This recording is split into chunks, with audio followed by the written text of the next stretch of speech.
కపల్లి లోక్సభ నియోజకవర్గ BJP MP CM Ramesh లోక్సభలో నిప్పులు చెరిగారు.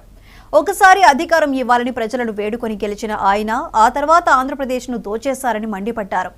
ఒక ఆర్థిక ఉగ్రవాది నేరస్తుడైన వ్యక్తి ముఖ్యమంత్రి అయితే రాష్ట్రం ఎలా చెడిపోతుందో చెప్పడానికి వైసీపీ పాలనే నిదర్శనమని దుయ్యబట్టారు. వైసీపీ పదఘటనల కింద నలిగిపోయిన ఏపీకి ప్రస్తుత బడ్జెట్లో కేంద్ర ఆర్థిక మంత్రి నిర్మలా సీతారామన్ చేసిన కేటాయింపులు ఆక్సిజన్లా పనిచేస్తాయని వ్యాఖ్యానించారు. కేంద్ర బడ్జెట్పై లోక్సభలో జరిగిన చర్చలో బీజేపీ తరపున మాట్లాడిన ఆయన జగన్ పాలనను తూర్పురబట్టారు. ల్యాండ్, శాండ్, మైనింగ్, లిక్కర్లో జగన్ మొత్తం లూటీ చేశారని ఆరోపించారు. వైసీపీ ప్రభుత్వం రాష్ట్రాన్ని తీవ్ర ఆర్థిక సంక్షోభంలోకి తోసిందని ఆగ్రహం వ్యక్తం చేశారు.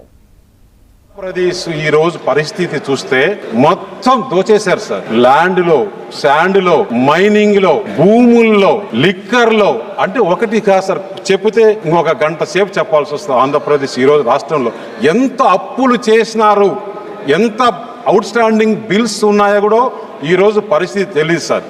ఎందుకంటే ఎవరైనా కరప్షన్ చేస్తే మనం ఆపగలుగుతాం. ఒక నేరస్తుడు, ఒక ఆర్థిక ఉగ్రవాది ముఖ్యమంత్రి అయితే రాష్ట్రం ఏ విధంగా చెడిపోతుందో 5 సంవత్సరాలు మనం కళ్ళారా చూసాం సార్. అక్కడ జరిగిన పరిస్థితి, ఎవరైతే రాష్ట్రం ఈ పరిస్థితి అయ్యేదానికి అధికారులు సహకరించారో ఇక్కడ సిబిఐ, ఈడీ, విజిలెన్స్ ఈ 3 కూడా ఎంక్వైరీ చేసి ఆంధ్రప్రదేశ్లో దోచిన సొమ్మంతా, ప్రజల సొమ్మంతా కూడా మళ్ళీ ఆంధ్రప్రదేశ్లో ఇప్పుడుండే